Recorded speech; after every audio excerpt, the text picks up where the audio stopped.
Be wise. Chapter 11 of The Science of Getting Rich by Wallace D. Wattles. Chapter 11. Acting in a Certain Way. Thought is the creative power, or the impelling force which causes the creative power to act. Thinking in a certain way will bring riches to you, but you must not rely upon thought alone, paying no attention to personal action.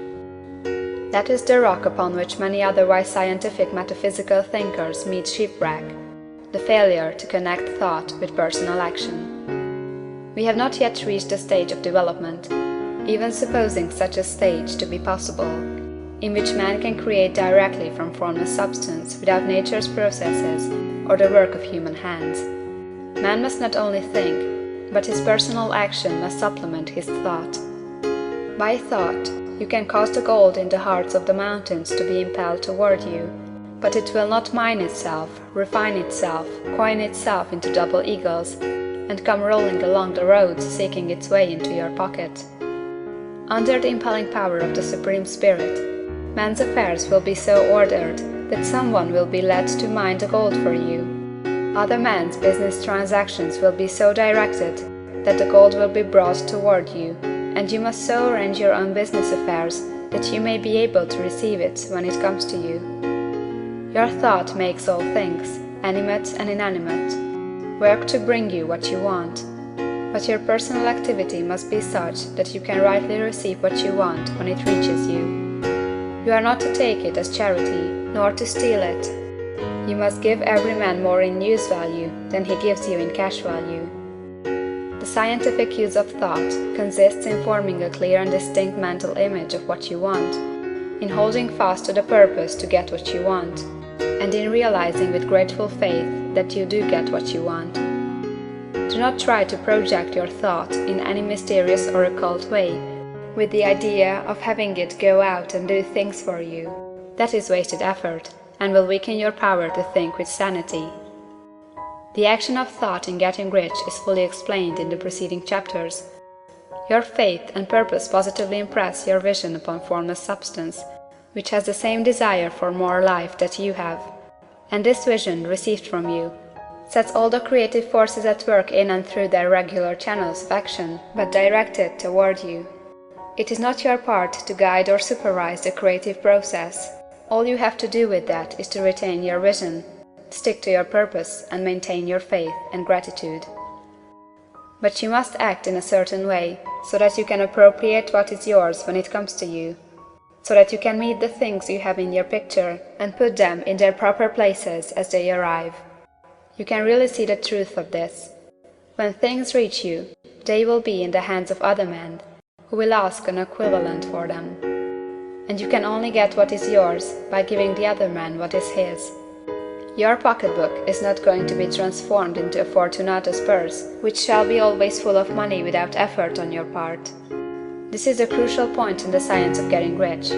Right here, when thought and personal action must be combined, there are very many people who, consciously or unconsciously, set the creative forces in action by the strength and persistence of their desires, but who remain poor because they do not provide for the reception of the thing they want when it comes. By thought, the thing you want is brought to you. By action, you receive it. Whatever your action is to be, it is evident that you must act now. You cannot act in the past, and it is essential to the clearness of your mental vision that you dismiss the past from your mind. You cannot act in the future, for the future is not here yet. And you cannot tell how you will want to act in any future contingency until that contingency has arrived. Because you are not in the right business or the right environment now, do not think that you must postpone action until you get into the right business or environment. And do not spend time in the present taking thought as to the best course in possible future emergencies. Have faith in your ability to meet any emergency when it arrives. If you act in the present with your mind on the future, your present action will be with a divided mind and will not be effective. Put your whole mind into present action. Do not give your creative impulse to original substance, and then sit down and wait for results.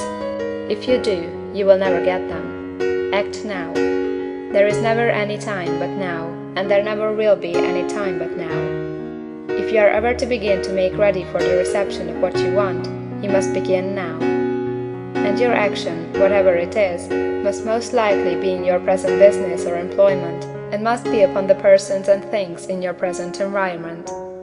You cannot act where you are not, you cannot act where you have been, and you cannot act where you are going to be. You can act only where you are. Do not bother as to whether yesterday's work was well done or ill done. Do today's work well. Do not try to do tomorrow's work now. There will be plenty of time to do that when you get to it. Do not try, by occult or mystical means, to act on people or things that are out of your reach.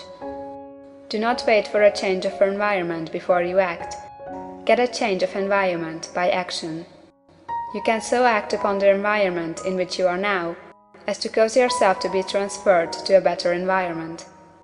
Hold with faith and purpose the vision of yourself in the better environment, but act upon your present environment with all your heart, and with all your strength, and with all your mind. Do not spend any time in day-dreaming or castle-building. Hold to the one vision of what you want, and act now. Do not cast about seeking some new thing to do, or some strange, unusual, or remarkable action to perform as a first step toward getting rich. It is probable that your actions, at least for some time to come, will be those you have been performing for some time past. But you are to begin now to perform these actions in a certain way, which will surely make you rich. If you are engaged in some business, and feel that it is not the right one for you, do not wait until you get into the right business before you begin to act. Do not feel discouraged, or sit down and lament because you are misplaced. No man was ever so misplaced but that he could not find the right place, and no man ever became so involved in the wrong business but that he could get into the right business. Hold the vision of yourself in the right business with the purpose to get into it, and the faith that you will get into it and are getting into it. But act in your present business. Use your present business as the means of getting a better one, and use your present environment as the means of getting into a better one. Your vision of the right business, if held with faith and purpose, will cause the Supreme to move the right business toward you, and your action, if performed in a certain way, will cause you to move toward the business. If you are an employee or wage earner, and feel that you must change places in order to get what you want, do not project your thought into space and rely upon it to get you another job. It will probably fail to do so. Hold the vision of yourself in the job you want, while you act with faith and purpose on the job you have, and you will certainly get the job you want. Your vision and faith will set the creative force in motion to bring it toward you, and your action will cause the forces in your own environment to move you toward the place you want. In closing this chapter, we will add another statement to our syllabus. There is a thinking stuff from which all things are made, and which, in its original state, permeates, penetrates, and fills the interspaces of the universe. A thought, in this substance, produces the thing that is imaged by the thought. Man can form things in his thought, and, by impressing his thought upon formless substance, can cause the thing he thinks about to be created. In order to do this, man must pass from the competitive to the creative mind. He must form a clear mental picture of the thing he wants, and hold this picture in his thoughts with the fixed purpose to get what he wants, and the unwavering faith that he does get what he wants, closing his mind to all that may tend to shake his purpose, dim his vision, or quench his faith. That he may receive what he wants when it comes, man must act now upon the people and things in his present environment. End of chapter 11.